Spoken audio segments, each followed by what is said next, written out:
Hello everyone. Welcome to your easy guide to English section for CLAT examination series. And now we have reached at the end of the series, and what better way to end the series than with the mock test. So okay, let's start with the mock test and let's try to test all the tricks and techniques that we have learned to solve the reading comprehensions. Okay? So this is our first paragraph. So as we have practiced, we'll start with the questions, main subject, okay? Does Soli Sorabji agree with Sir Ivor Jennings' description of rule of law? Okay. A breakdown of law and order is equivalent to breakdown of law and order, rule of law plus liberty, tyranny. Okay. The word closest in meaning to the word caprice would be okay. So if you know the meaning, you can solve it right here. If not, then we'll try to understand from the context after reading the passage.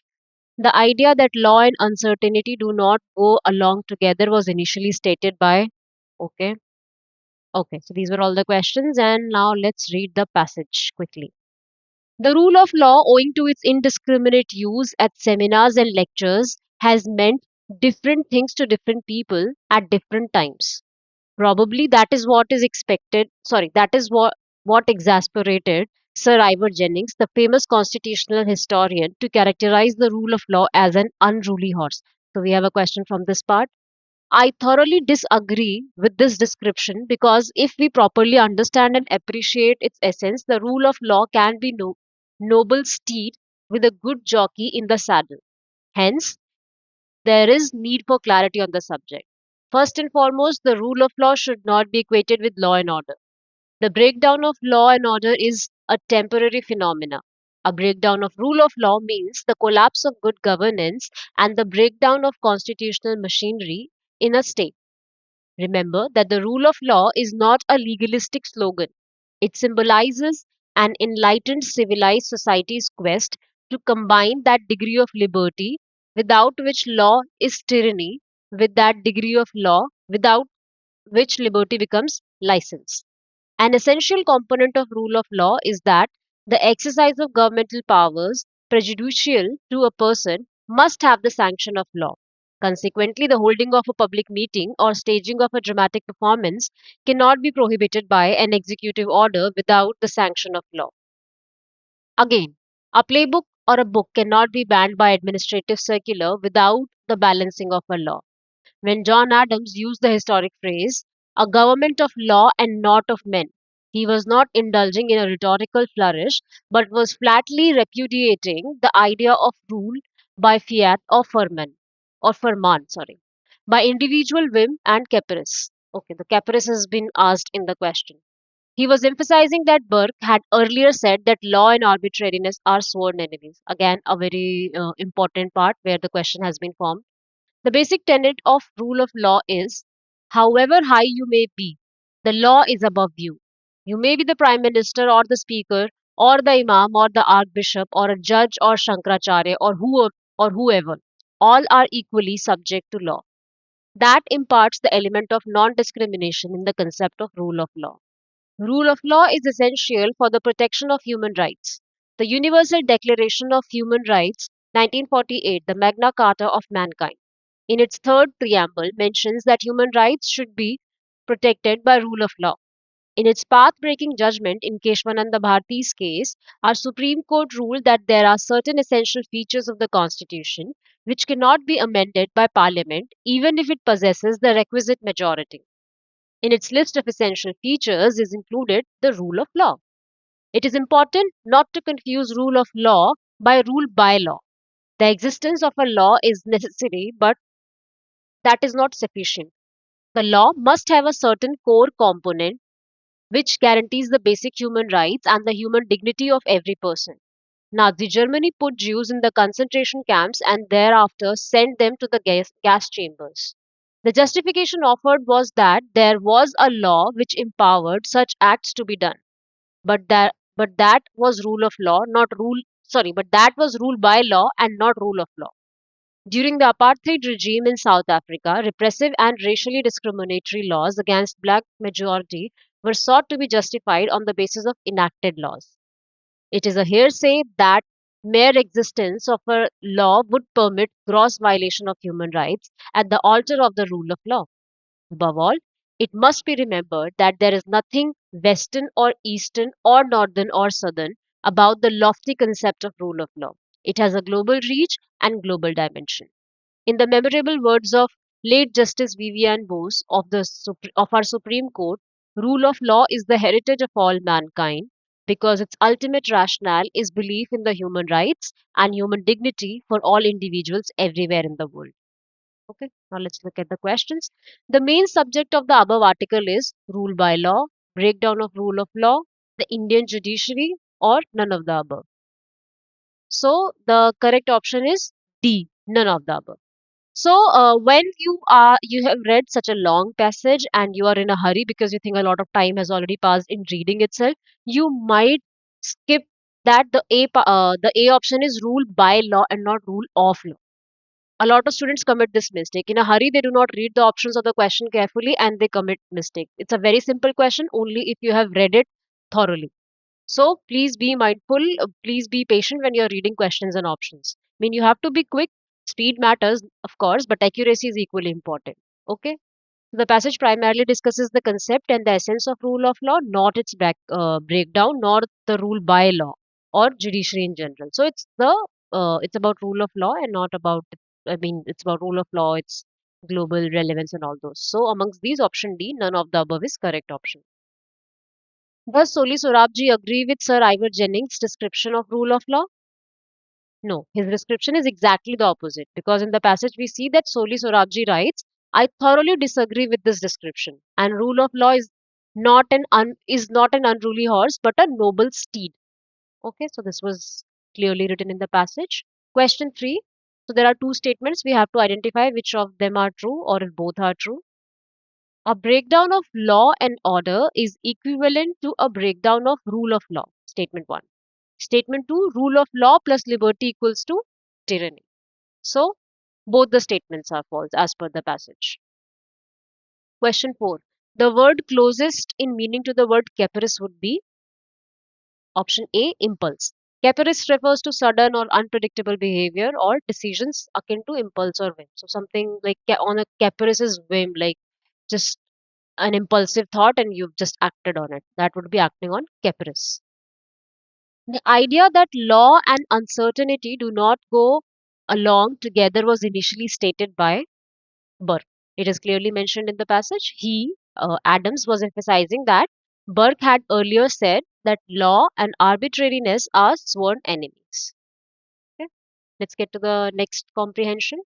In forests, trees are not solitary beings. Beneath the ground, their roots are entangled with vast networks of fungi known as mycorrhizae. These networks link the trees, allowing them to exchange carbon, water, nitrogen, and information. When one tree is attacked by pests, for instance, it sends chemical signals through the mycorrhizae to warn its neighbors, who then begin to bolster their defenses. Larger, older trees, called mother trees, are especially connected. They can detect the distress of samplings and send them nutrients to help them survive, particularly in times of drought, or shade. These mother trees even recognize their own kin and seem to favor them over unrelated seedlings. This discovery challenges the long held idea that trees are passive competitors in a battle for light and nutrients. Instead, forests operate like communities with cooperation playing a critical role in their survival. Evolutionary biologists have traditionally emphasized competition, but these findings suggest a more complex interplay of mutual aid. However, such insights were not easily accepted. When I first proposed that trees communicate underground, many scientists dismissed the idea as overly sentimental or anthropomorphic. But rigorous field studies and data eventually proved otherwise. Forests are intricate, dynamic, and social, qualities we are only beginning to fully appreciate. Excerpt from The Secret Social Life of Trees. I am sorry that I have first read the passage this time. I forgot to read the questions because I've been through these questions and passages so many times. I almost forgot to read the question. But never mind. You can just pause and read it for yourself. Maybe switch off the sound when I am reading. And let's just go through the questions quickly and then we'll start solving the question. What is the primary claim made by the author in the passage? What role do mother trees play in the forest ecosystem as per the passage? Which of the following statements is supported by the passage?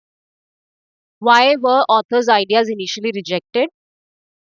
What does author imply about traditional use of forests in biology? Okay, so a lot of questions are such that you'll have to read the passage first. For example, primary claims and all those things. So, I mean, you'll have to understand the whole passage. So, after this, maybe just pause and look at the passage, and now we can start solving the question. What is the primary claim made by the author in the passage? Trees are capable of social behavior through underground communication networks.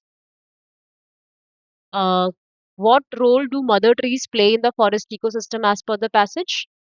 Option C, they support younger trees, especially their kin, by transferring nutrients. So let's look at the other options as well. They provide shelter for insects. There is no such mention. They extract nutrients from the younger trees. No such mention. They compete for with saplings for sunlight. No, there is no such mention of such things in the passage. Okay. So sometimes if you think that there is no exact mention of any option, then you have to see that which is the least wrong option. Sometimes people do get confused when the options are implication based or inference based. In that case, you have to see which is the least wrong option. Okay, I mean, in your understanding, it's the right option, but then thus there might be some extremely wrong options and some that you might think it doesn't make complete sense, but it makes some sense. So that will be your option. So that approach also you have to keep. So you have to eliminate the completely wrong options. Okay, find the best, if not completely correct in your opinion. Because sometimes when you're looking for just completely correct option, you might not feel satisfied with any because these are a lot of times the options or the answers are slightly subjective in nature. A lot of people can have different opinion or different understanding of things, and it is honestly debatable, and especially for people who are aiming to become lawyers, they can all debate in a very fruitful manner also. So you have to keep an attitude that you have to eliminate the worst options. So while there can be debate about this is absolutely correct or not, uh, there will be largely there will be an agreement over this is the worst. So you can also have this approach that you have to eliminate the worst options. So best of the worst is your going to be your option. Okay. Which of the following statements is supported by the passage? Trees can communicate with each other to respond to environmental threats. Mycorrhizal networks are used to compete aggressively. All trees reject unrelated seedlings. Forests are controlled entirely by mother trees. So, hmm, yeah, so the correct option is A. Trees can communicate with each other to respond to environmental threats. Okay. Why is the Okay. What roles do mother trees play? Okay, we've done this. No, I'm sorry. I'm sorry. I'm sorry. We are going in the wrong direction. Yes. Why were authors' ideas initially rejected? So they contradicted Darwin's theory of evolution, or B, they seemed too emotional and unscientific to the other researchers, or C, the data was lost in early experiments, or D, the experiments were inconclusive. Option B, they seemed too emotional and unscientific to other researchers. Question 10. What does the author imply about traditional views of forests in biology? A. They are outdated and irrelevant. B. They focus too much on competition and ignored cooperation. C. They are mostly accurate but need minor updates. Option D. They fail to see the aesthetic beauty of forests. There is no such mention. So option B. They focus too much on competition and ignored the cooperation aspect. So option B is the correct option. Now let's get to the reading comprehension third and let's see what the title is, The Hidden Cost of Convenience. Okay. Now let's look at the question. What does the author mean by calling convenience a silent tyrant? So the moment we come across this phrase, silent tyrant, we'll know the answer lies somewhere around. According to the author, what is the trade-off that convenience imposes? Okay, trade-off of the convenience. Which of the following best captures the author's view of difficult tasks? Okay, author's view of difficult tasks. What does the author imply about algorithmic recommendations and autoplay features? Okay, algorithmic recommendation and autoplay features. The moment we come across this, we'll know our answer is somewhere around. What is the tone of passage towards the modern technological convenience? Okay, now let's read the passage. Convenience is the most underestimated and least understood force in the world today. It makes things easier, faster, and often cheaper. But in doing so, it often makes our choices invisible and subtly shapes our lives. It is this handmaiden of progress, but also its silent tyrant. So there's a question from the part silent tyrant. Consider how the microwave changed domestic habits and how Amazon has redefined shopping or how using a smartphone has become second nature. These inventions weren't imposed, they were welcomed. And yet, as convenience becomes default, it leaves little room for alternatives. In our attempt to save time, we often relinquish control. The ideology of convenience encourages us to believe that if a task is hard, it is not worth doing. Okay, there's a question from this part. It privileges ease over quality, speed over reflection, but difficulty can be rewarding. Writing a letter instead of sending a text, cooking from scratch instead of ordering in, or walking instead of taking a ride share. In giving up these minor challenges, we lose touch with our capacities for patience, endurance, and mastery. At its worst, convenience breeds passivity. When everything is done for us, we stop questioning. The convenience of algorithmic recommendations narrows our taste. The convenience of autoplay on streaming services leads us to watch shows we didn't even choose. We are subtly being trained to prefer what is easy and not what is best. So, from the last paragraph, also, we have questions. So, when you're coming across the phrases that you've read in the questions, you will be marking them and solving them. It's better to solve it right there. Just read one line before that phrase and maybe one or two line before after that phrase and get to the question and try to solve it then and there. That will save you time and give you a better accuracy as well. What does the author mean by calling convenience a silent tyrant? A. It forces people into manual labor against their will. B. It controls our lives by subtly limiting our choices. C. It bans difficult tasks altogether. D. It improves lives through aggressive advertising. There is no mention of aggressive advertising. So option B, it controls our lives by subtly limiting our choices. That is why it's a silent tyrant. Who is a tyrant? What does the word tyrant means? So tyrant is someone who has complete rule over you in the like it is usually used in the context of politics. For example, if a country is ruled by one person, there are no elections, and that person, for example, say Saddam Hussein. Again, in the domain of politics, can be debated maybe, but he was a tyrant because there was no election, and he was very brutal, and he was like he had complete rule in his hand for the whole country. So a silent tyrant, convenience has been called a silent tyrant because eventually it is taking away all the control and we are not even realizing. So it controls our lives by subtly limiting our choices. So option B. Question 12. According to the author, what is the trade-off that convenience imposes? A. Expense versus ease. B. Popularity versus obscurity. Or C. Simplicity versus richness of experience. Or D. Technology versus society. Option C, simplicity versus experience, richness of experience. So when there is convenience and we are just choosing based on algorithm because everything that we want is pretty much there. So we are not getting that experience of searching through things and then stumbling accidentally upon something absolutely new. So that's the trade-off. What is the trade-off? That you're giving up on one thing for the other. So you're giving up on the richness of experience for the sake of simplicity. Question 13. Which of the following best captures the author's view of difficult tasks? They are outdated and inefficient. They are character building and meaningful. C. They should be avoided to save time. Or D. They are suitable only for certain professions. There is no such mention again. Option B. They are character building and meaningful. Because again, like when you're doing the difficult task, you're developing endurance, patience, and all those things I mentioned in the passage. So that is why it helps in character building and they are more meaningful. If you're just automatically choosing, you're not using the faculties of your brain. And if you're not using the faculties of your brain, how will it develop? So doing difficult tasks are character building and meaningful. What does the author imply about algorithmic recommendations and autoplay features? They provide personalized control to viewers. Option B, they expand our taste in music and film. Option C, they remove decision making and promote passivity. Or D, they are helpful but too expensive. It's not expensive.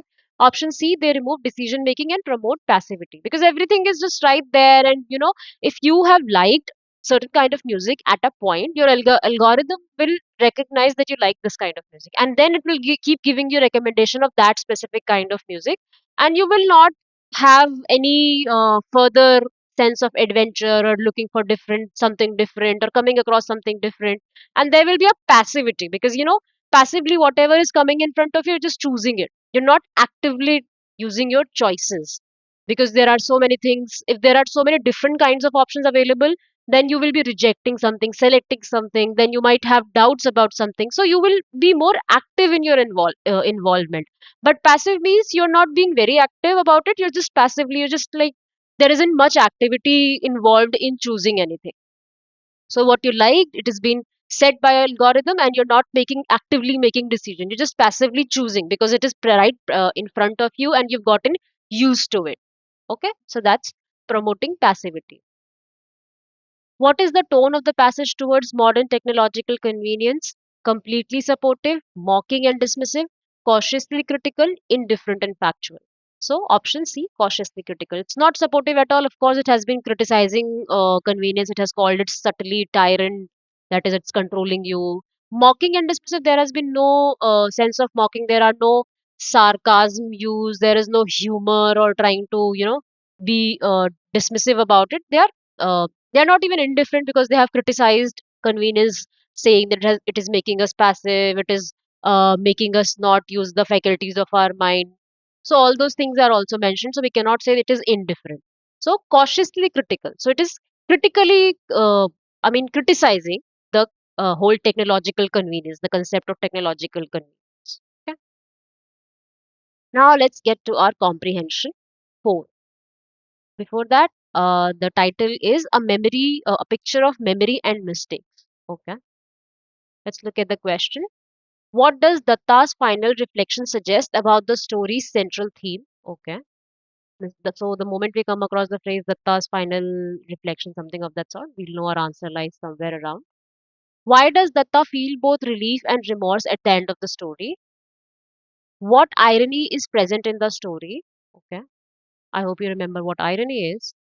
What trait best describes Datta's personality in the story? Okay. Which of the following best expresses the tone of the story? Okay. Okay. These were all the questions. Let's look at the passage now. Who is Mr. Datta after all? So, Datta, the owner of tiny frame shop tucked away in the Bombay alley, was a man of great patience. He made a living framing pictures, photographs of deities, family portraits, political leaders, and was known for his meticulous work. One day, a stern customer walked in with an old black and white photograph of his late grandfather. It was to be framed with utmost care. The customer warned, "Do not damage this photo. It is irreplaceable." Datta promised to be careful. But after the customer left, he realized that in the bustle of work and orders piling up, the photograph had gone missing. Frantically searching, he discovered that it had somehow been glued accidentally to a cardboard backing and disposed of. The guilt was intense. How could he tell the man that his revered grandfather's picture had been ruined? What does revered means? Respected. After many sleepless nights, Datta came up with a plan. He found a similar looking photograph in his discarded pile and framed it in the exact gold frame the customer had requested. When the man came to collect it, he looked at the photo silently, tears welling up in his eyes. "You've done a wonderful job," he said, mistaking the stranger in this photo for his own grandfather. Datta felt a strange blend of relief and remorse. There's a question from this part. He had preserved the man's feelings but lost a piece of truth. As the customer left, proudly holding the framed picture, Datta sat back in his chair, staring at the nearly identical faces in his pile, wondering how fragile memory really is. Okay, a picture of memory and mistake. Very interesting. So, what the first question is, what does Datta's final reflection suggest about story's central theme? A. Photography is unreliable. Mhm. Option B. Memory and truth can sometimes be shaped by emotions rather than fact. Okay. Option C. Frame shops are responsible for preserving history. Or option D. All old men look alike in photographs.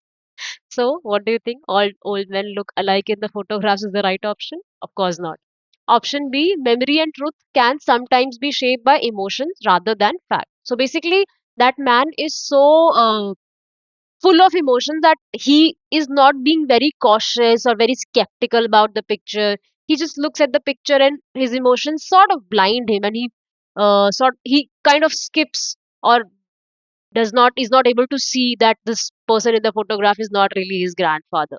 So this is the main essence of the story, that memory and truth can sometimes be shaped by emotion rather than fact. Why does Datta feel both relief and remorse at the end of the story? A, he's happy the customer didn't notice, but guilty about the deception. What is deception? Being sort of cheating. Option B, he made money from the job. Option C, he was afraid of losing his shop license. I really don't think uh, people framing the photographs have any license of that sort. He thinks, option D, he thinks he might be recognized by the customer. So option A, he's happy that the customer didn't relieve. So didn't notice. So the relief is coming from the fact that customer failed to notice that the person in the picture is not his grandfather, and remorse is coming out of the fact that he feels bad about doing what he did. So the deception is causing him to feel remorse, and the fact that customer didn't recognize is causing him to feel relief. So option A. What irony is present in the story? The customer mistakes a stranger's photo for his grandfather's. Option B, the real photo is framed later. Option C, Datta is praised for his honesty. Option D, the customer is actually a fraud. So the irony is that something is expected, but something else altogether different happens. That would be the irony. That the the truth or the conclusion is completely different from what was, or opposite to what was expected.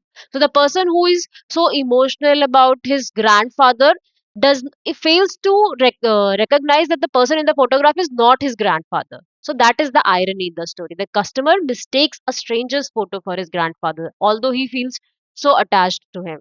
Okay. What trait best describes Datta's personality in the story? Careless and greedy, violent and reckless, C. Honest but humanly fallible, or D. Ambitious and manipulative. So option C, honest but humanly fallible. Fallible, like human flaws can make a person commit mistakes. So somebody who's fallible means that that person can commit mistakes. So we have shown that he feels bad about what happened, and it was a genuine mistake which happened. So that is why he's honest but humanly fallible. Which of the following best expresses the tone of the story? A. Satirical and mocking. B. Sentimental with a tinge of melancholy. C. Dark and angry. Or D. Sarcastic and absurd. So be sentimental with a tinge of melancholy.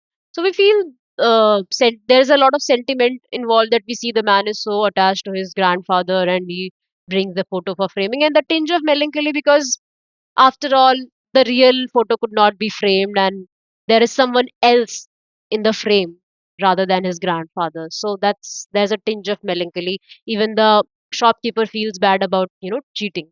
So a tinge of melancholy, but sentimental also, that how people are so sometimes blinded by the emotions that they fail to see the fact also. Now let's do our last paragraph of the test. So the title is Libraries, Sanctuaries of Shared Knowledge. Okay, so it's going to be about library.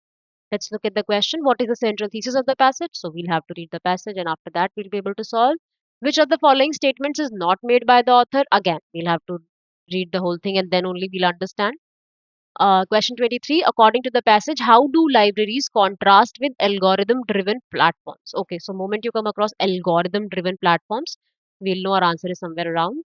What does the author mean by describing libraries as repositories of possibility? Okay, the moment we come across this phrase, we'll know our answer lies somewhere around. What is implied by the statement to enter a library is to enter into a different rhythm of life? Again, we'll know our answer is somewhere around the moment we come across this exact phrase. So we have to look for it. What tone does the author use throughout the passage? Okay. So let's look at the passage now. Last passage. The library is one of the few public spaces where you are not expected to buy anything to justify your presence. It is a building that welcomes you simply because you're a human being. This principle is often taken for granted, but it is foundational to the library's quiet power. In an age where algorithms determine what we see, buy, and believe, the library remains one of the last places where you are not but product being marketed. Unlike commercial enterprises, libraries do not seek to maximize profit, data extraction, or screen time. They aim rather quaintly to maximize access. Quaintly is like almost rather quietly or subtly. They serve as sanctuaries, especially for children, the elderly students, and those who have nowhere else to go. The librarians do not ask what you're doing with your time. They do not profile you. You do not need a subscription, a login, or a QR code. Your presence is enough. For some, this might seem trivial. Trivial means unimportant or insignificant. But for those who rely on libraries for warmth in winter or internet access or simply a quiet place to sit, it is profound. Profound means great. It's like a great experience. The social contract embodied in libraries is radical in its generosity. It offers trust instead of suspicion, access instead of gatekeeping, and community instead of surveillance. In recent years, budget cuts and shifting public priorities have closed thousands of libraries across UK and US. Critics argue that they are no longer necessary, citing ebooks, smartphones, and online encyclopedias as reason to phase out physical collections. But this view misunderstands what libraries are for. They are not museums of books. They are repositories of possibility. Repository means collection of possibilities. And this is also the part where your question, where your answer lies. Libraries represent the principle that knowledge should be free and democratic. While internet is often seen as serving a similar function, it comes with caveats. Caveats means caution or cautious or warnings. Access depends on money, attention spans are fragmented by distraction, and algorithms prioritize what is popular or profitable. Libraries, by contrast, enable slow, quiet, deep thinking. They invite curiosity without demanding conversion. The dismantling of libraries reflects a large trend, the decline of public spaces in favor of privatized experience. From fitness to education to news to entertainment, everything is becoming increasingly customized, commodified, and individualized. Something being commodified means it has been commercialized, that packaged for selling rather than for giving some real benefit for the to the person. Libraries resist this logic. They are a form of shared intellectual infrastructure rooted in trust and built for long term benefit rather than instant gratification. Okay, very important thing. Oh, to enter a library is to enter into different rhythm of life. Slower, more reflective and governed not by metrics or monetization but by discovery and contemplation. There is power in a space. We had a question based on this part, so I hope you remember that, and when you're in the question paper, you mark that part, and you get to the question immediately. There is power in a space that asks nothing of you and yet offers so much. In defending libraries, we are not simply defending books or buildings, but the idea that public good still matters, that not everything of value has to be profitable to be worth preserving. Okay. So now let's look at the question. What is the central thesis of the passage? Libraries should go digital to stay relevant? Of course not. Libraries represent a space of radical public good in a commodified world. Okay. Option C, the future of libraries lies in algorithmic innovation. No. Option D, libraries are only useful for poor and homeless population. No, while they are useful for them, but they are not only useful to them. It's useful for everybody. That's not the passage is what passage is saying. So option B, libraries represent a space of radical public good in commodified world. While every other thing, most of the other things in the world are increasingly focused on profit, libraries are for public good. Okay. Which of the following statements is not made by the author? A. Libraries allow people to discover knowledge without surveillance. Okay. Option B. Online access to information is a valid substitute for public libraries. Okay. Option C. The loss of libraries symbolizes a broader erosion of public infrastructure. Yes. Option D. Libraries offer a rare space where human presence alone is sufficient. So option B is the one that is against what author is advocating in the passage. So option B, because of course option that's what the author is saying, that they libraries cannot be replaced by online presence because they have their own importance. They are non-commercial. They give a very exclusive space to a lot of people, and they give a space to reflect. it's not very demanding. So all those things are arguments are given by the author to actually negate this part. Question 23. According to the passage, how do libraries contrast with algorithm driven platforms? Okay.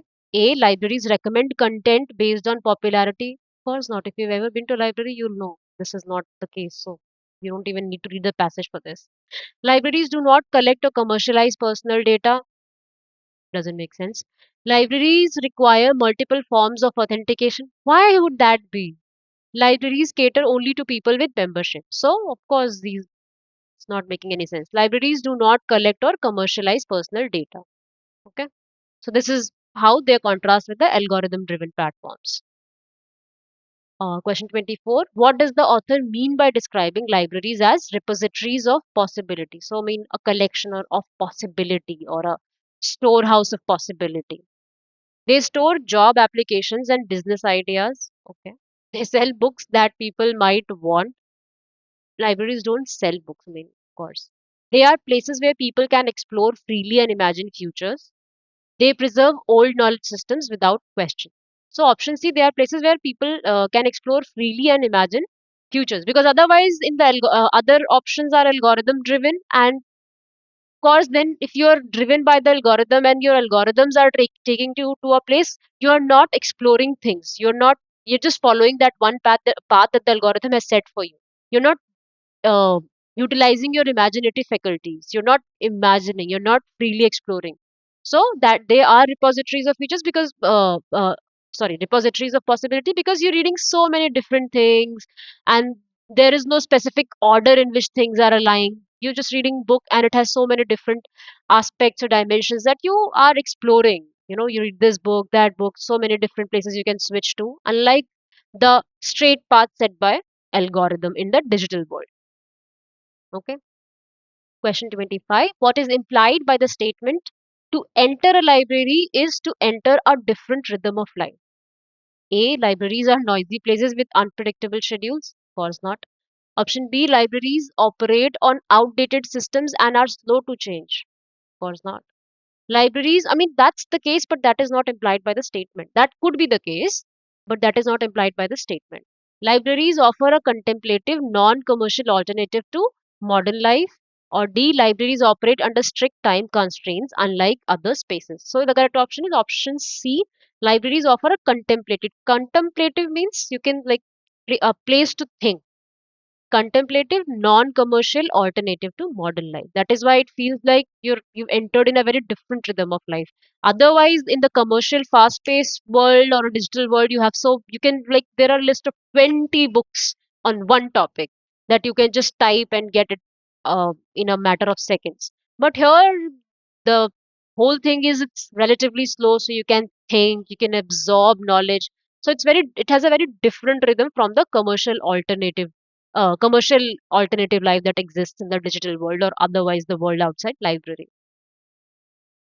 What tone does the author use throughout the passage? A. Sarcastic and dismissive. B. Nostalgic and cautionary. C. Informal and humorous. Or D. Indifferent and distant. So it's nostalgic and cautionary. So the author is feeling the nostalgia about how people were able to go to the libraries and experience a different world, and now in the digital world things are completely different. They have been individualized, catering to the individual choices. They are commodified, commercialized. So all those things are mentioned by author, and all these things show that the author has the feeling of nostalgia for how libraries used to be and how their shutting down is creating problem. And the problem part shows that the author has a cautionary attitude towards this issue. Okay, so option B is the correct option. And with this, we come to the end of this lecture. I hope you've understood, you've been able to set yourself in the process of solving the reading comprehension. If you've understood the process, if you understood the steps, then all you need to do is do it so many times that it becomes almost automated in you, that it comes instantly to, follow the step. And then after you develop this accuracy, the speed aspect comes later. So do not try to, be very quick in the very first few practice comprehensions. Try to set yourself in the process and practice it so many number of times so that it will gain the speed itself in just very less amount of time. So just keep practicing. That's the key. Okay. Thank you for your patience. I'll see you. Bye bye.